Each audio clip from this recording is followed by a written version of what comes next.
voilà, aujourd'hui, le premier repérage pour Harapan commence officiellement. De ce repérage, l'idée c'est de pouvoir avoir le plus de clés en main possible pour partir ensuite à Sumatra et agir pour les éléphants, là-bas en Indonésie.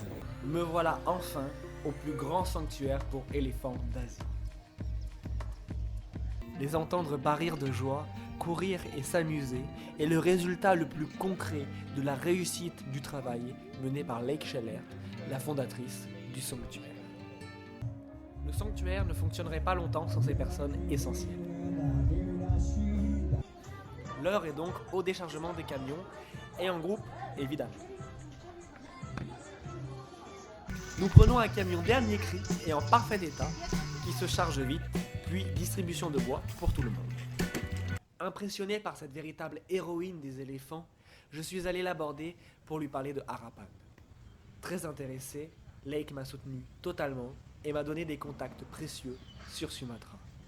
Nous sommes toutefois interrompus régulièrement par un éléphanto curieux de notre présence et qui voit en nous des compagnons de jeu. La deuxième partie de la journée est dédiée à la fabrication d'un gâteau pour les éléphants. Puis vient le moment d'offrir nos œuvres aux principaux concernés qui se précipitent dessus et les dégustent en 3 coups de trompe. Après tout, à quoi sert d'être à côté d'eux, de les toucher et de les oppresser par une présence dont ils ne veulent certainement pas? Gluehom est un mâle sauvé par l'Elephant Nature Park en 2019. Nous retournons à Chiang Mai où je passerai la nuit avant de retourner à Bangkok demain.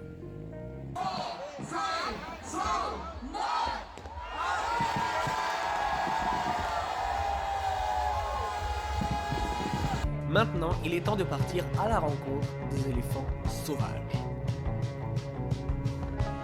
Alors après une demi-heure de scooter, je prends un bus jusqu'à Pak Chong, au nord-est de Bangkok pendant 2 heures. Alors je suis arrivé dans le parc national de Khao Yai et demain donc trek de 6 heures avec un ranger du parc. 6 heures où on va essayer de voir des éléphants, enfin des animaux sauvages, en particulier des éléphants. Je profite tout de même de petits moments légers où ils s'éprouillent mutuellement et cherchent de quoi manger dans les arbres.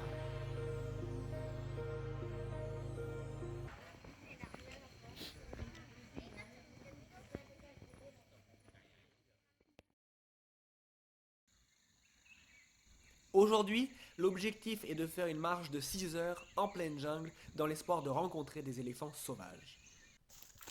Mon guide connaît la forêt comme sa poche. Cette dernière est une forêt secondaire d'assez bonne qualité. Les arbres ont un âge similaire. Le nombre d'espèces différentes est encore restreint, mais plus nous avançons, plus la jungle se densifie et la marche devient complexe. Nous trouvons des crottes d'éléphants au bout de quelques dizaines de mètres parcourus. Mais ceux que nous entendons le plus, ce sont les gibbons. Leur chant résonne dans toute la forêt et lui donne vie. Au bout de 3 quarts d'heure de marche, un couple de gibbons donne l'alerte dans les arbres autour de nous.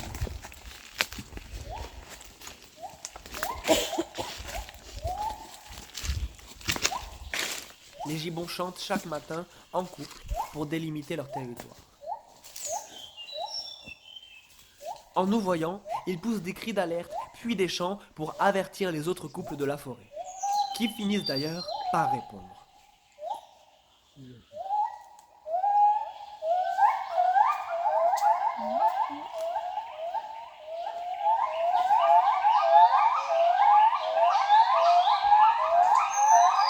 Nous les cherchons du regard pendant plusieurs minutes, mais ils finissent par se taire et restent bien cachés dans la canopée. Nous continuons donc d'avancer à travers la forêt. Nous passons à côté d'un arbre dont le tronc a été ouvert par un ours. Leurs pattes et griffes puissantes leur permettent de mettre des ruches à découvert avec beaucoup de facilité et de se délecter du miel. C'est à ce moment que soudain, une silhouette svelte traverse les cimes des arbres juste au-dessus de nous. Les voilà enfin, les gibbons.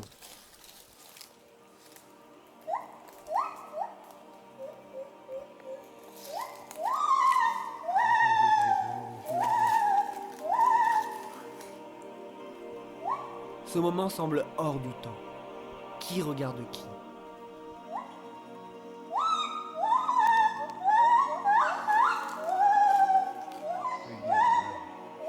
Nos regards se croisent pendant plusieurs minutes. Très vite, la femelle part se cacher avec son petit derrière le branchage dense de la canopée. Le mâle, lui, reste bien visible et guette chacun de nos mouvements. Il surveille et alerte les autres couples de gibbons dans la forêt qui se mettent succinctement à répondre. De branche en branche, le mâle s'élance avec une rapidité déconcertante. La femelle apparaît et porte sur son ventre un bébé.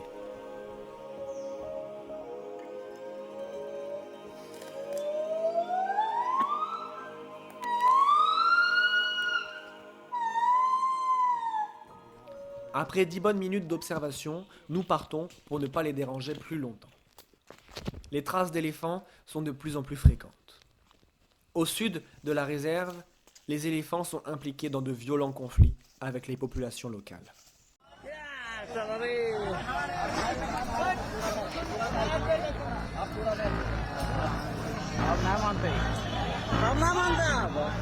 La déforestation et l'urbanisation incontrôlée au cœur des espaces naturels ont entraîné une fragmentation et une disparition de l'habitat des éléphants en seulement quelques années.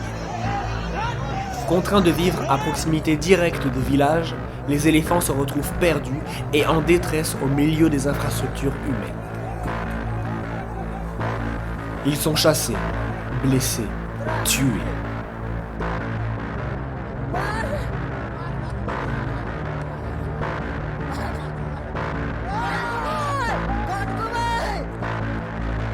Des pièges placés en forêt leur lacèrent les pattes ou la trompe.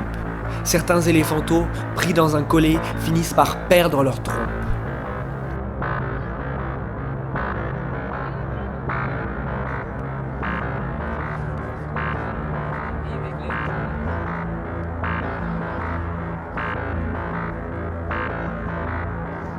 Les braconniers tuent les mâles avec violence avant de récupérer leur défense faite d'ivoire, prisée sur le marché noir pour en faire de la décoration.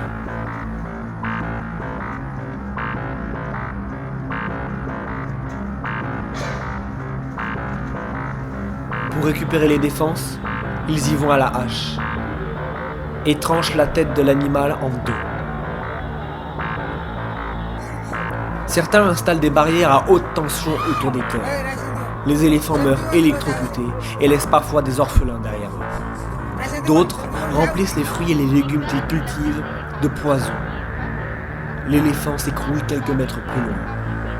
Au Sri Lanka, la nouvelle technique est de placer des bombes dans les citrouilles dont raffolent les éléphants. L'animal saisit le légume, le mâche et son visage explose.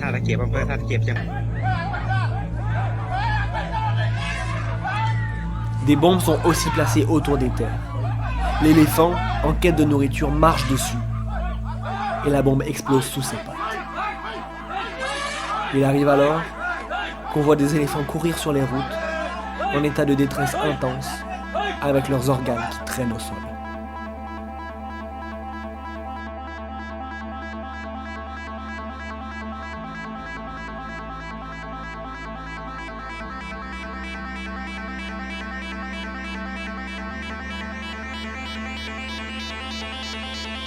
Les éléphants génèrent de nombreux dégâts sur les terres agricoles et une colère légitime et compréhensible chez les populations locales.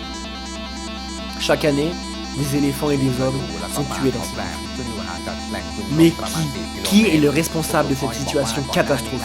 Les éléphants ou les humains? Les activités humaines ont tout détruit. À nous de reconstruire.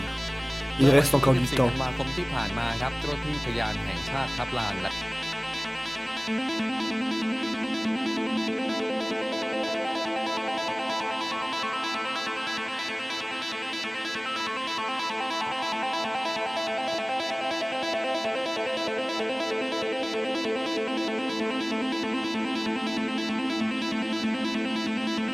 Voilà pourquoi Harappan existe.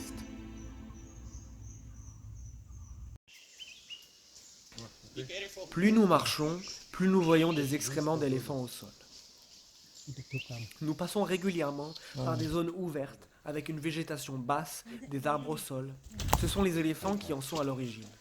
Ils créent des ouvertures et favorisent la régénération naturelle de la forêt.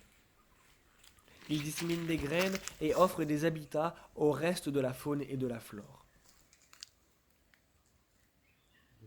Des empreintes d'éléphants, des restes de repas, des branches cassées, nous suivons leur piste.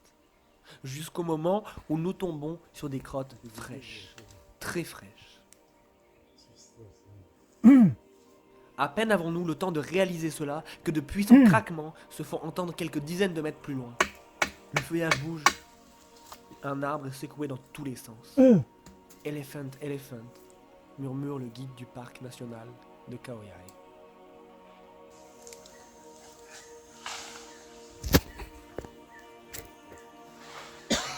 Un éléphant sauvage se tient là, devant nous.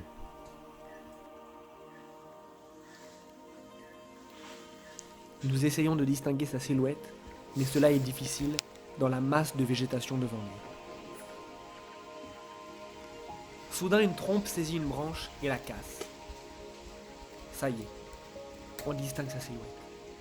Je vois un bout de patte, un bout de tronc, un bout d'oreille. Il est tourné vers nous. Nous finissons par partir et le laissons s'éloigner en toute tranquillité.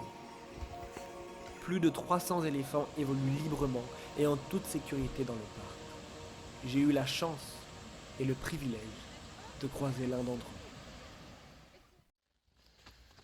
eux. Je suis un peu fatigué.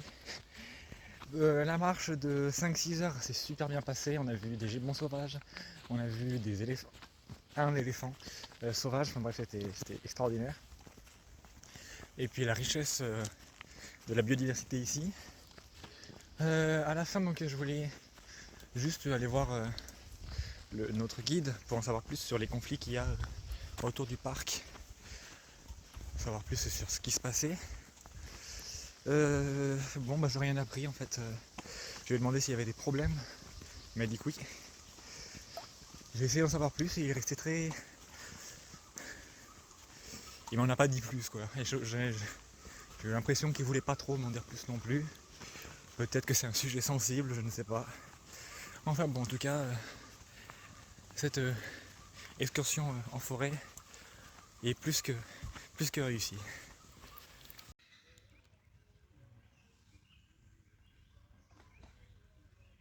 Ma deuxième nuit dans le hamac est interrompue par un éléphant qui barille au loin dans la forêt. Certainement le plus beau son pour se rendormir.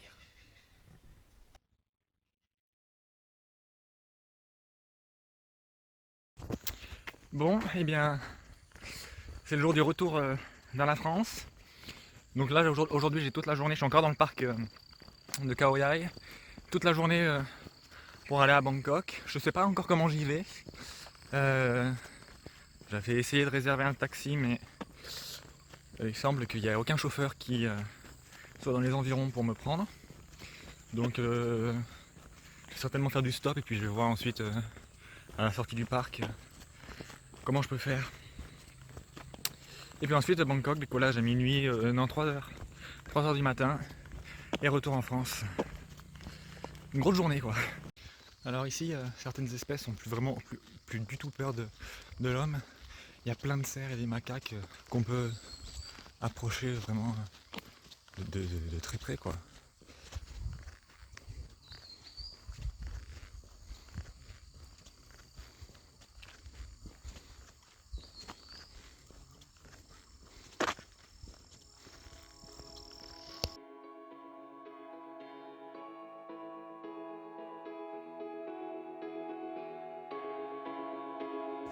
Alors là je suis à Pak Chong, la plus grande ville la plus proche du parc. Donc j'ai été amené ici en stop, ça c'est cool. Et là je vais, il y a une gare routière, une petite gare routière. Je vais voir s'il peut y avoir un bus qui m'amène à Bangkok. Et puis ensuite on verra. Mais là, l'enjeu actuel c'est de trouver un passage piéton.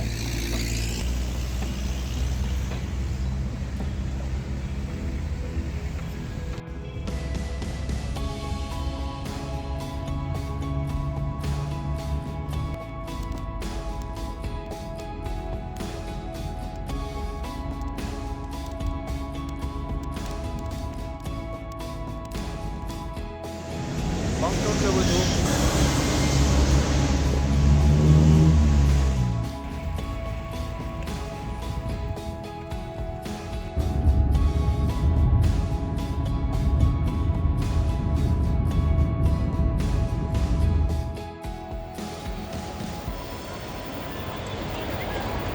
Bon, on arrive à la fin de ce premier repérage de Harapan en Thaïlande.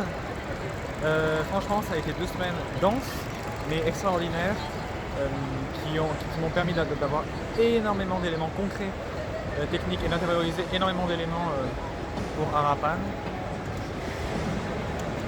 Donc, ça a été tellement formateur que je voudrais bien rester encore une ou 2 semaines de plus. Entre la semaine passée à l'Elephant Nature Park et puis ces 3 jours au sein du parc national de Khao Yai. Donc, ça a été assez incroyable et ça m'a donné vraiment énormément de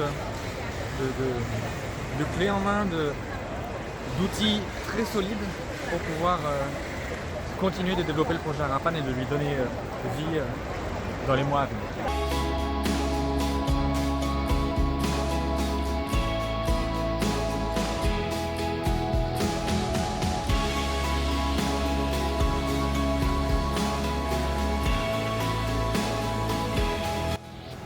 Et voilà, ça va être le moment de partir. Prochaine aventure à Sumatra. Merci beaucoup et n'oubliez pas de bien aider Harapan. Ce repérage en Thaïlande, il était possible grâce à vous. Les repérages qui vont suivre à Sumatra vont l'être grâce à vous. Donc aidez-nous. Votre aide est vraiment essentielle. Sans vous, rien de tout ça n'est possible.